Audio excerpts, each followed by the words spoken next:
भाजप नेते अनिल बोंडे यांनी वादग्रस्त विधान केलं आहे। अनिल बोंडे यांनी राहुल गांधींबद्दल हे वादग्रस्त वक्तव्य केले। राहुल गांधींची जीभ छाटू नये, मात्र जिभेला चटके द्यायला हवे असं अनिल बोंडे म्हणाले। संजय गायकवाड यांनी एक प्रक्षोभक विधान केलेलं होतं। राहुल गांधींविषयी त्यांची जीभ छाटणाऱ्याला आपण 10 लाख रुपये इनाम देऊ असं ते म्हणाले होते। आणि त्याच्यानंतर आता भाजप नेते अनिल बोंडे यांनी एक प्रक्षोभक असं विधान केलं आहे। राहुल गांधींचं आरक्षणाबाबतचं वक्तव्य धक्कादायक आहे असं ते म्हणाले। तर संजय गायकवाड यांनी जीभ छाटण्याची केली भाषा योग्य नाही, पण राहुल गांधी आरक्षणासंदर्भात जे बोलले ते अतिशय भयानक आहे। विदेशात जाऊन वात्रटासारखं कोणी बोलत असेल तर त्याची जीभ छाटू नये, जिभेला चटके मात्र दिले पाहिजे असं अनिल बोंडे म्हणाले। जीभ छाटण्याची भाषा तर योग्य नाहीच आहे, परंतु राहुल गांधी जे आरक्षणाच्या संदर्भात बोलले ते भयानक आहे।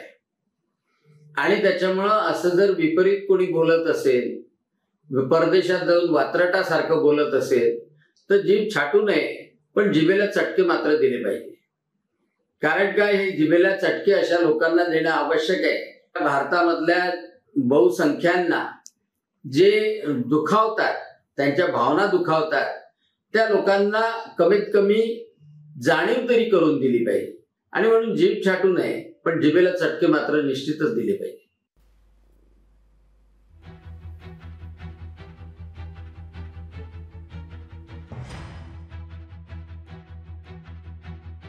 डॉक्टर बोंडेचं संतुलन बिघडलेलं आहे। मेंटल हॉस्पिटलमध्ये त्यांनी भरती झालं पाहिजे।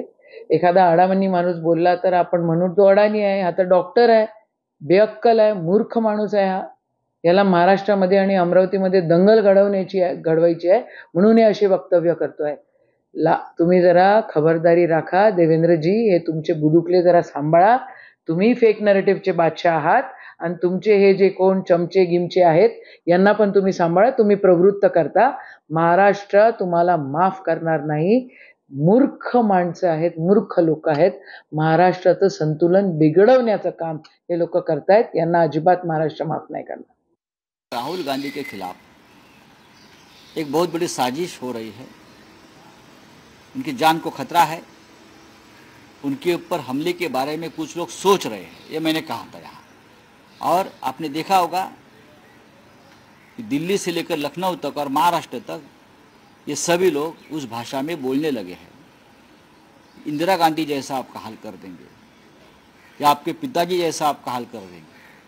यह अगर भाषा चल रही है इस देश में, लोकतंत्र में, और गृह मंत्री और देश के प्रधानमंत्री उसके ऊपर कोई एक्शन नहीं ले रहे, इसका मतलब ये है कि आप भी ये जो लोग बोलने वाले हैं उनके साथ।